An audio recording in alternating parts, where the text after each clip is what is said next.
Hi everyone. I spotted a comment in my inbox that somebody had left on a video that I posted actually quite a few months back, and essentially they were asking me to elaborate more on a passing remark that I made about the misconceptions about the word witch and the label witch and people calling themselves witches. This is actually a bit of a tangled subject, and it's actually quite complex. So I'm going to start by saying that I feel that the word witch in modern day usage actually has two very different meanings. One of these stems, in my opinion, and from what I have gleaned from research and so on, one of them stems from the way that the word witch would have actually been used traditionally. When I say traditionally, I mean, say, from the Middle Ages and really right up to the present day. And the other usage stems from post-Gardnerian, so post-1950s use of the word, that has, really only come into the fore in the last couple of decades.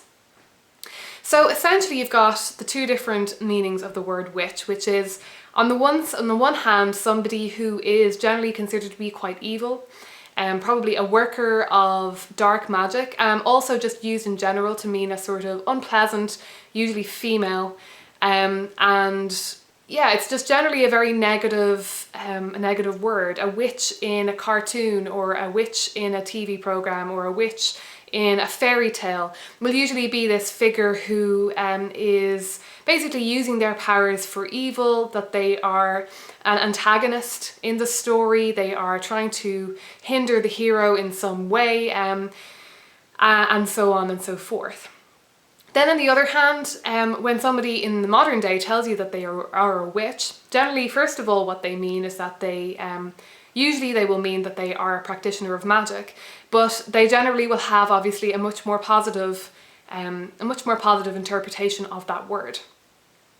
In this sort of alternative meaning of the word, we have moved into this place where witch has started to become synonymous with female empowerment, and generally the sort of pagan in the broadest way possible, the pagan movement that has kind of developed out of those early Gardnerian roots, those early Wiccan roots, and from which we have seen all sorts of developments of earth-based spiritualities, feminist spiritualities, as well as Wicca, other forms of the occult, other forms of paganism, etc., etc.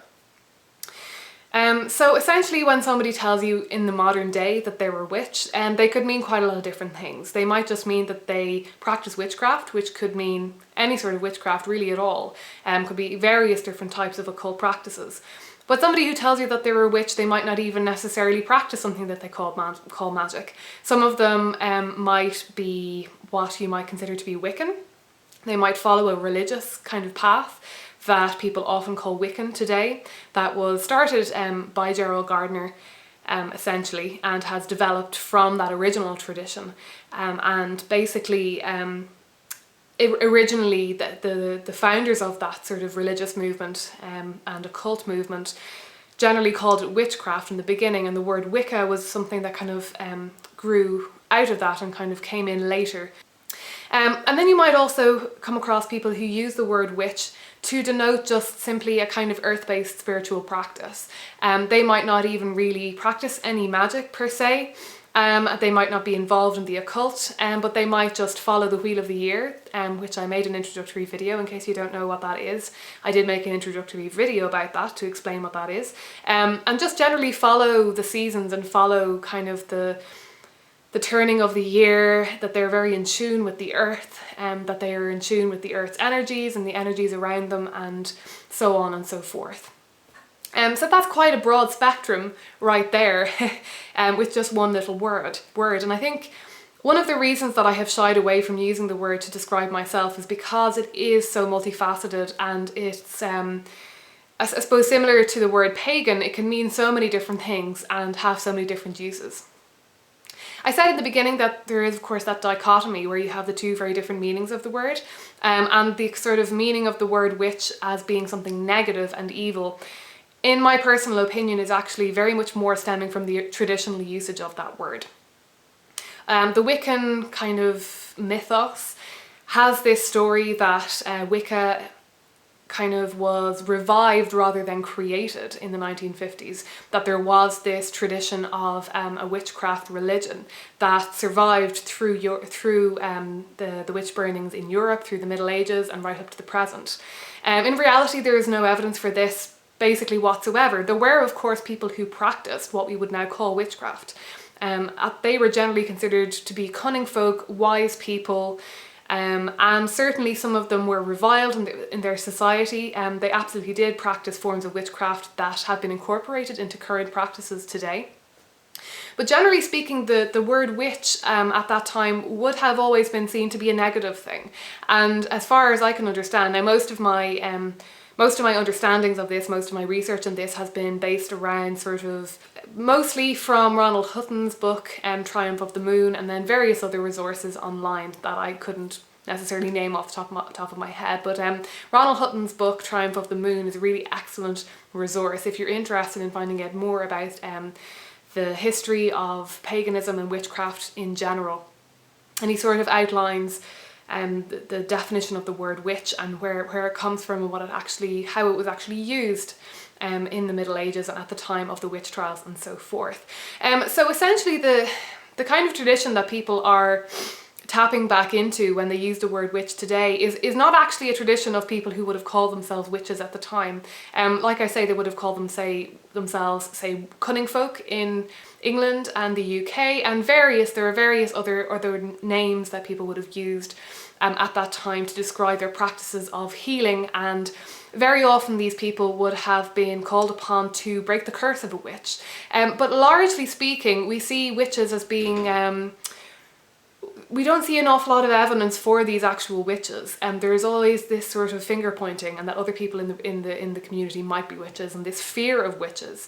And witches were very definitely figures who used magic for evil. They weren't healers, they weren't using this magic for good or in a religious context.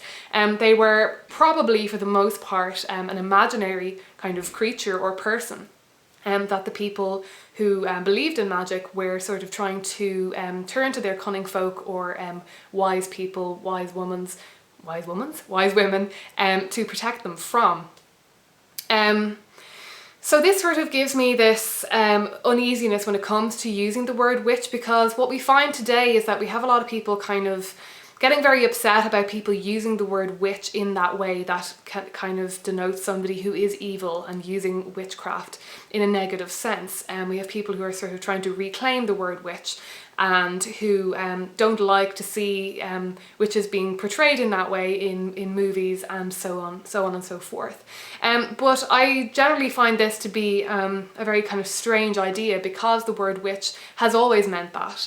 It is just, it's a word that has only been started to be used in a more positive sense very, very recently.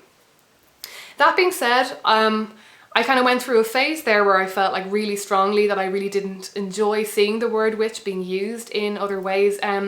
Not to the extent that I would dislike people calling themselves witches in the pagan community and the witchcraft community. Obviously I have no problem with that, if that's the word that they want to use. But I definitely was feeling very uncomfortable with people feeling hard done by because there was this negative connotation to the word, because it is a very organic connection to the word.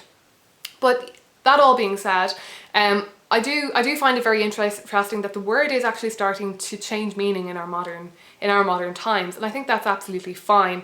And I'm getting a lot more on board with pushing that and developing that, and getting on board with that and saying sort of, I suppose it is in a sense you are reclaiming the image of the witch, because you are reclaiming that sort of the power that is in that image, because it is an image of a woman who is powerful, and that there is this idea that in an older patriarchal society that a woman with power is very much feared, and those kind of ideas. And the idea of the witch, the archetype of the witch, was therefore very organically integrated into feminist spiritualities and so on and so forth, because it is such a strong female archetype and such a strong archetype of feminine power, that I can definitely see why it has been kind of taken on today in such a different way. So those are just some thoughts on how I understand the word witch and what it means. And yeah, like I say, these days when somebody says I'm a witch, it can mean really one of many different things, and that's okay. I'm on board with that. I call myself a pagan, and I completely accept that I have to do a little bit more explaining when I say that. I can't just say to somebody I'm a pagan and expect them to understand exactly what that means, because it's a broad term, but it is a word that resonates with me. And in a similar vein, I can completely understand why the word witch resonates with other people. And personally, I particularly enjoy the sort of associations with connecting to both earth and cosmic energies, and not so much with the sort of occult side of things, because that's just not my area. But I definitely am interested in the ways in which the word can be appropriated to give a sense of female empowerment, and to draw upon a really strong female archetype, and to sort of add a level of mysticism to a very sort of earth-based spirituality, because I feel that earth-based spirituality, it's often it's definitely compatible with very naturalistic and science-oriented worldviews, and I think that's great and everything. I am very definitely I'm totally on board with the scientific paradigm to an extent. I think it's very useful, and I definitely, it's not that I don't believe in scientific discoveries and so on, but at the same time, I feel like when it comes to religion and spirituality, it can be a bit dangerous to sort of just stop there, and you end up sort of watering down the spiritual experience, in my opinion, if you sort of come at it from a purely objective scientific perspective. So I like the idea of sort of amalgamating a spirituality that reveres the earth with this concept that is really in touch with embodiment and in touch with the physicality of spirituality, and how important it is to be present in your body and to be aware of the energies around you, be aware of the feel of the seasons as they change, the experience of the sun rising and the moon waxing and waning and these things, rather than just thinking of it in an abstract kind of scientific way. The word witch really taps me into that feeling of experience rather than just contemplation, which is really important for me in my spirituality. So I hope that was of some use. If there's any aspects of that you want me to go into in any more detail, feel free to ask. But yeah, I think I'll leave it there for the moment, and thanks for watching, guys. Take care.